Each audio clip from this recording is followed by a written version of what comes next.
Friends, this is the second part of figures of speech. We have already studied 13 figures of speech which were little bit complicated. Now there are more 13 figures of speech which are very important and little bit complicated. We will try to study these figures of speech in detail and in a easy way so that you will understand the difference. I hope you have already seen the first video. If you have not seen, please go and watch that video. Go to the playlist, you will get video over there, and I will try to give the link here also. But better you go to the playlist and watch this video.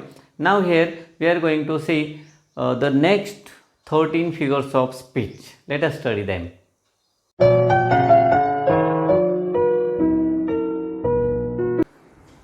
Now we will study some important and little bit easy figures of speech.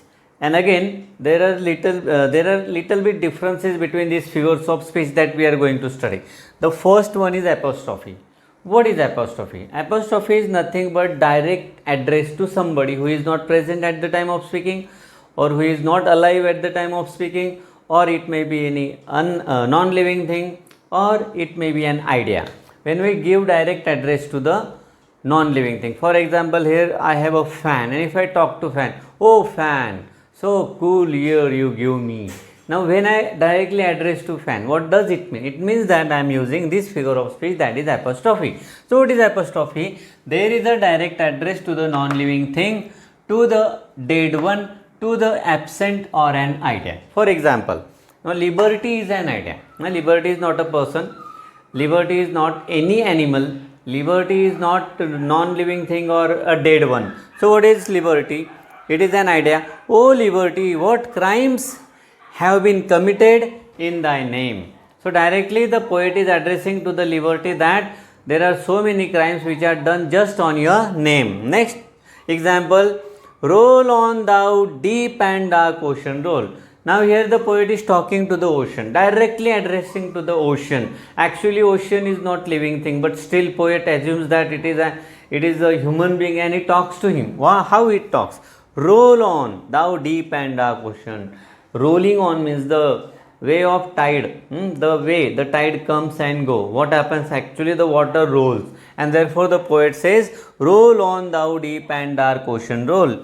O death, where is thy sting? Now this is very important example, directly addressing it. Generally in figurative language the poet says that the death has given its sting. Therefore it is necessary to ask for the poet to ask, where is thy sting, means where is your sting. Here the death is treated as living thing and the poet addresses. In this way, if there is something that is not present, that is dead, if it is an idea and if poet directly addresses to it, the figure of speech is apostrophe. Next figure of speech, that is personification. Now here also we have some words like non-living thing, ideas, dead one, such type of words will be there, but the way this figure of speech is used is different one. Now let us see. Human qualities or abilities are attributed to the non-living thing. If there is any non-living thing, and if we see that non-living thing behaves like a human being, it means that we give our quality or we give our ability to that particular thing, and in that case that figure of speech is called as personification. For example, the moon played hide and seek today. Now generally who plays? Human being, children play. They are living thing. But moon is not living thing. It is non-living thing. But the quality of playing of human beings is given to the non-living thing moon. The moon played hide and seek today. The thunder roared in the evening. Roaring. The act of roaring is the act of lion. Lion is living thing. But here the same kind of roaring, the act of roaring, that ability of roaring is given to the thunder, and the example is the thunder roared in the evening. Alright, now this is the last example. My eyes love my mobile. The act of loving is done by living thing, but here who is doing that? Eyes. My eyes love my mobile. Now the next important figure of speech, that is transferred epithet. What is epithet? Epithet is an adjective. What is adjective? A describing word. Those describing words which are used for human being, instead of using those describing words or adjectives to the human beings, we use them to the non-living things. How we do that? Let us see. Let me explain once again. Epithet is an adjective, adjective of living thing, and it is transferred to non-living thing. Non-living thing के लिए दिया गया है. He passed a sleepless night. The night is sleepless. Actually, who is sleepless? Human being is sleepless. If you are unable to sleep, how you say, today I was sleepless? But the activity, that describing word sleepless is given to the night, which is non-living thing, or it is just an idea. The plowman homeward plods his weary way. Plowman means farmer who does a great hard work throughout the day. At the end of the day, he gets tired, weary.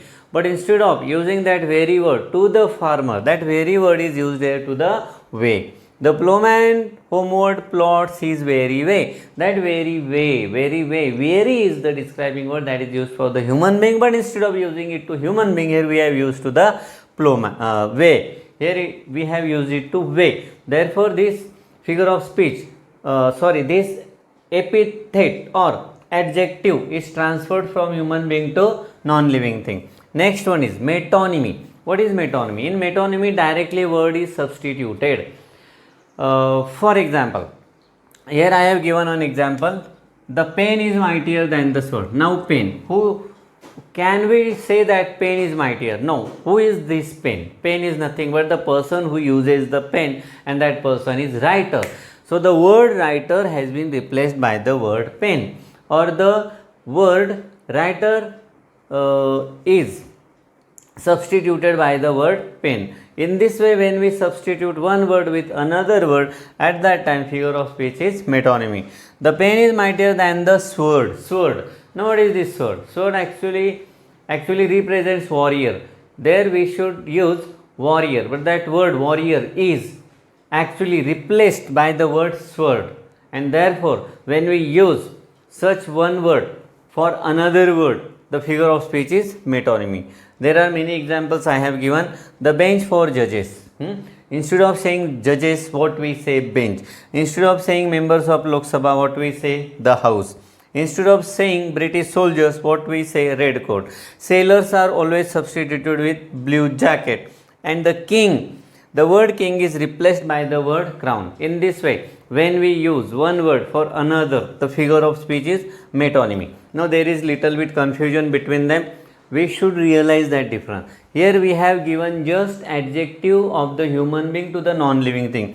But here non-living things act as living things. And here actually it is the address to the living thing. Non-living thing or absent one. When we address to non-living thing, at that time we should not say that we are treating non-living thing as a human being, and therefore it is personification. There is a little difference, and that we have to understand. It is just the address, and when there is address, apostrophe. When non-living things will do an action like human beings, or they show the qualities of human being, at that time it will be personification. And only describing words of human beings are used for the living things. The figure of speech is transferred epithet and metonymy. In metonymy, one word is substituted by the another. Hope so you like this description, you like this difference. If there is any problem, please comment in the box. But before that, I would request you to watch this video 2-3 times so that the idea will be clear. Now we will study the next figures of speech. Now we will study some of the interesting figures of speech which are based on the play upon the word. Now all these 4 figures of speech, the word is important. At the same time, there is one figure of speech in which the sound is important. The first one is the figure of speech pun. It is very interesting. I love it very much. This figure of speech is a play upon a words and its various or double meaning. So what is there? There is a play upon a word. What does it mean? Means there is a word, and that word will indicate us 2 meanings. And first meaning will be a normal meaning, and second meaning will be a meaning that will create a humor. Let us see the example. The example is life worth living? It depends upon the liver. What is the example? Is life worth living? It depends upon the liver. Now there is a question. What is the question? Whatever life we have got, is it worth of living? The answer is, it depends upon the liver. Liver. We have 2 meanings of liver. The first meaning is the person who lives, that liver. Yes, if that person is happy, definitely the life of that person will be, it will worth of living, right? But the second important thing, what is this liver? Liver is one internal organ. If the internal organ name liver is proper in its condition, the life will be easy. If the liver, which is an internal organ, if it is not in a good condition, the life will be very horrible, and therefore this second important meaning of the word is interesting. Now, when does generally liver gets damaged? When the people have habit of consuming liquor. So indirectly it creates humor that people should not have a heavy habit of heavy drinking, right? So is life worth living? It depends upon the liver. We have two meanings, and that has created an interest, and therefore the figure of speech is fun. Now let us see the second one. An ambassador is an honest man who lies abroad for the good of country. What is the example? An ambassador is an honest man who lies abroad for the good of country. Very interesting example it is. Especially he is an honest man, but that is not our concern over here. The concerning word is lies. Now let us see what does it mean. An ambassador is an honest man who lies abroad for the good of country. Now we know very well who is ambassador. And ambassador is nothing but a civil officer who works abroad. Whatever message we have to convey to the other countries, our ambassador will convey, or whatever message they have to convey to us, they will convey through our ambassador. Now this ambassador lives abroad. The word is lies. What is the meaning of lies? Lives. He lives abroad, and he is an honest man, and he lives abroad for what? For the good of our country. This is the first meaning. But second meaning is very important. He is an honest man who lies, speaking lie. He doesn't speak truth. For what? For the good of our country. This is interesting meaning, and this second meaning of this word creates interest, and therefore we get attracted towards the sentence. Interesting one. Onomatopoeia. Second important figure of speech is onomatopoeia. This figure of speech is related to the sound of the words. Means what? Means when we utter a word, that word creates a sound, and that sound will indicate us the meaning of the word, or it will suggest us the meaning. Very interesting one. Let us see. Onomatopoeia. Sound of the word suggests or indicates the meaning, right? How? He banged the door. Somebody comes and he bangs over the door. Bangs, bang. The word bang creates a sound, and that sound tells us the meaning that somebody is banging on the door. The word bang gives the indication of the meaning, right? Second one, there is a murmurous haunt of flies on summer eve. Murmurous haunt of flies. Now we know how the flies make a noise. Near about our ears, and that sound is nothing but murmurous, and this murmurous word gives us the notion of that particular sound, and therefore it suggests us the meaning. Therefore this is also related to the sound. This word gives a sense of sound. This word gives the sense of sound, and when we get the sense of sound and through which we get the meaning of the word, it is nothing but onomatopoeia. So which figure of speech is onomatopoeia? Next one is tautology. Tautology is also an interesting figure of speech. It has two different words having similar meaning.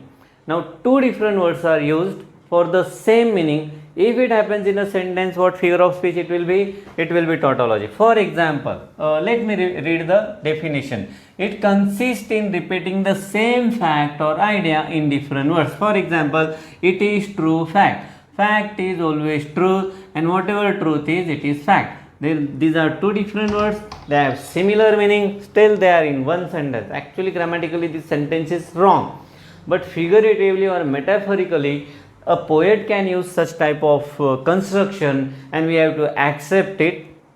True fact, two different words having similar meaning, tautology. Second one, He wrote the autobiography of his life. What is autobiography? Autobiography is nothing but life. What is life? Life is nothing but autobiography. So here we have two meanings for the life and autobiography, and both of these words are there in a single sentence.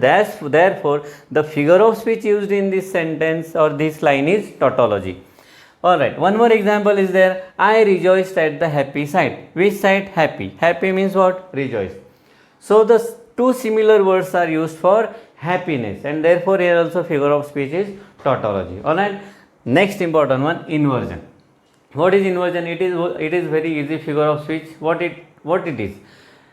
There is a problem of sentence construction. What happens here? Poet or a writer uses or writes a sentence in which the word order is not in a proper sequence. The first word goes last, the last word comes middle, the middle word comes in the beginning. If it happens and the word order changes, the figure of speech is inversion. For example, the word order is not in a proper sequence. This is our definition. For example, we know the poem Daffodils. There, suddenly, the poet sees a host of golden daffodils, and what he says after looking that group of daffodils, host of daffodils, he says, 10,000 saw I at a glance. Look at the sentence. What it should be? I saw 10,000 at a glance. This is the proper sequence, but he is a poet. He will not write in a proper order. What he will write? 10,000 saw I at a glance. Actually, it should be I saw 10,000 at a glance. So, this is the problem with the sequence of the word. Second example, shocked I was. What it should be? I was shocked. But there is a change in the sequence, and therefore the figure of speech is inversion. Next example, tomorrow will come the decision. What an example. Tomorrow will come the decision. What it should be? The decision will come tomorrow, but the word order is changed, and in this way the word order is changed to get the effect. Yes, it creates effect. It attracts our attention, and the poet or the writer becomes successful by doing this. Such type of changing sequence is nothing but inversion. So what we have studied? Inversion. Inversion, the word order of the sentence is not in a proper sequence, and therefore it creates effect. What is tautology? Two different words of similar meanings are used in a same line, and the different type of effect has been created. That figure of speech is tautology. We have onomatopoeia. Here the use of beautiful words. What is important? Use of beautiful words which have a quality of sound and that indicates or suggests the meaning. Now we have pun. Pun is nothing but play upon a word, particularly those words which have two or three different meanings, and if those words are used in a special way, it creates a very good atmosphere. It lightens the atmosphere and creates a humor. Hope so you understood all this. If there is any problem, please comment. We will study further figures of speech. Friends, this is our last slot, and now in this slot we will learn very important but very easy figures of speech. The number one, figures of speech number one, climax. Climax is a very simple figure of speech in which there are different incidents and they are placed according to their importance in ascending order. I repeat, there are many events and those events are placed according to the importance in ascending order. They are arranged in ascending order according to their importance. I repeat, events are placed in ascending order. For example, he came, he saw, he conquered, right? How the events are going upward side. He came, he saw, he conquered. All these events are in a increasing order as far as its importance is concerned, and therefore the figure of speech is climax. Second important example, I laugh, I run, I leap, I sing, I dance. In joy, actually, the person is very happy. And how are his activities? How they are increasing according to their importance. First he laughs, then he runs, then he starts jumping, then he starts singing, and finally he starts dancing. This is what? Ascending order of the events according to their importance. And the figure of speech is climax. For example, now you will understand it in a better way. How events are arranged in increasing order as far as their importance is concerned. For example, some books are to be tested, second, others are to be swallowed, and finally some few to be chewed and digested. What does it mean? There are few books, it is not necessary for us to read those books very carefully. Just read the books and leave them. Some of the books should be read carefully, and that's all. And some few books should be read so carefully that we should digest each and every information from that book. And in this way we have arranged events in an increasing order according to the importance. Therefore the figure of speech is climax. Next figure of speech, anti-climax. Anti-climax is exactly opposite of climax. It means that events are arranged in a descending order according to their importance. How? Events are placed in a descending order as per importance. He lost his wife, number one, his friend, his dog, and his watch. See the importance. What was most important for him? His wife. After wife, friend, then dog, and then watch. In this way, these things are in a descending order according to their importance. And if the construction is like this, figure of speech will be anti-climax. Got it? Now, next example. This is very interesting example. Now here you will understand. As this example is very important for climax, in the same way this example is very important for the anti-climax. Now let us see. He rushed into the house. We are just assuming that something great is going to happen. Loaded his gun. Now again our curiosity increased. He rushed into the house, means he ran into the house very fast, for something has happened. Loaded his gun. Now the curiosity aroused. Now, and shot a rat. And finally what happens? He shot a rat. What happened? Actually unexpected thing happened, and it creates a kind of humor for us. So in this way the events are arranged according to their importance, descending order. Therefore the figure of speech is anti-climax. Now the third one, this is very important figure of speech. We call it Synecdoche. Synecdoche has two different parts. But before that, what is Synecdoche? Synecdoche is nothing but understanding of one thing by another. It means that we have to understand something. We have to understand something by the given fact. One thing is given and we have to understand another from that thing. Now there are two ways of understanding this thing. First one is a part is substituted for whole. A part is substituted for whole. It means that my whole body is a whole, right? And my part is one hand. So if the hand is mentioned, it is nothing but a teacher. My hand is writing. This hand is writing means what? A teacher is writing. So hand will stand for a teacher. So a part is substituted for whole. For example, all hands are at work. I repeat, all hands are at work. Hands are working means what? The hands are of workers, and it means that workers are working actually, but these hands are substituted for workers, and therefore the figure of speech is Synecdoche. Please remember, Synecdoche is a different kind of figure of speech where part or whole is substituted by part and whole. Right? Second example, two heads are better than one. I repeat, two heads are better than one. Here two heads means we don't have to take this from this. Heads means two persons are better than one person. So we have to understand that head is the part of the body or part of the person actually, and we have to understand that this head actually the body is substituted with this word, that is head. Next point, a whole is substituted for part. A whole is substituted for part. Means instead of mentioning parts, now directly we will mention the whole. For example, the houses were asleep. The houses were asleep. What does it mean that? Do houses sleep? No. The people living in the houses sleep. So instead of mentioning those people who are living in the house, directly what is mentioned here? Houses are mentioned. Means house is the whole and people living in the house is part. So here the whole is mentioned. A whole is substituted for part. This is the second important type of Synecdoche. From both sides it is substituted, that we have to remember. Second example, the whole city was at concert.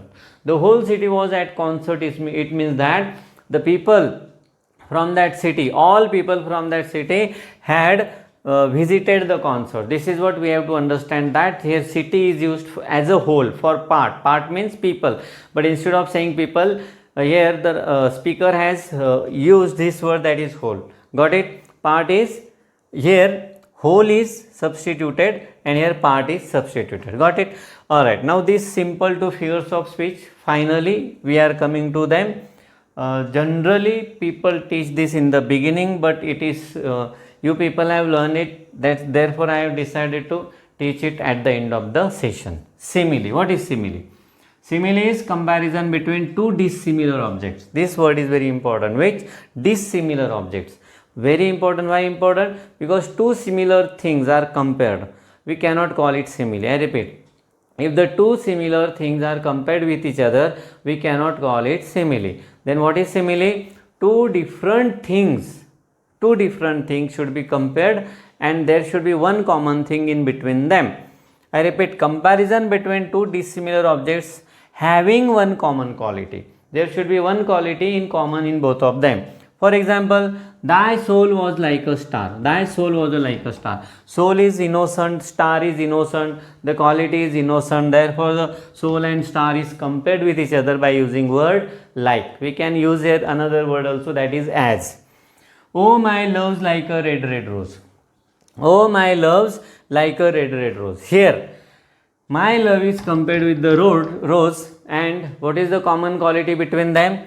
Red is the common quality between them. So these two things are compared by using the word like. They have one similar quality, that is red.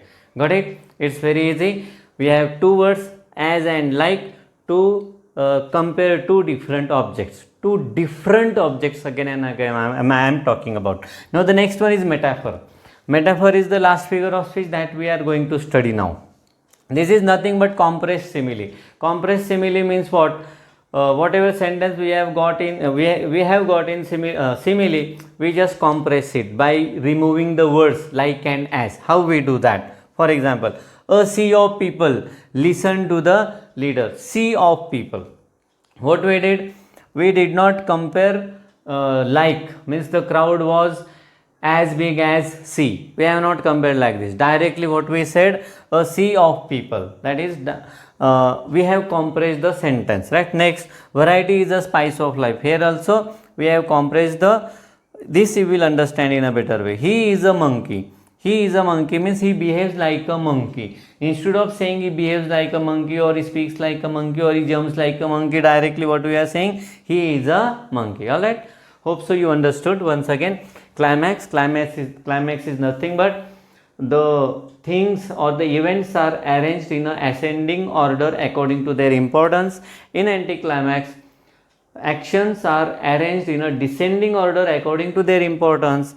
In Synecdoche, we have two different things. First one is part is substituted for whole, and second one is a whole is substituted for one. What is simile? Simile is a comparison between two different things having one common quality in between them. And what is metaphor? Metaphor is nothing but compressed simile in which comparison is made by without using the words like and as. Hope so you like the video. Please like it, comment it. Please give your comments, are very important for me. And try to share the link with number of people. We have already done first part of it. Now this is the second part. Here we are going to finish the topic figures of speech. Thank you.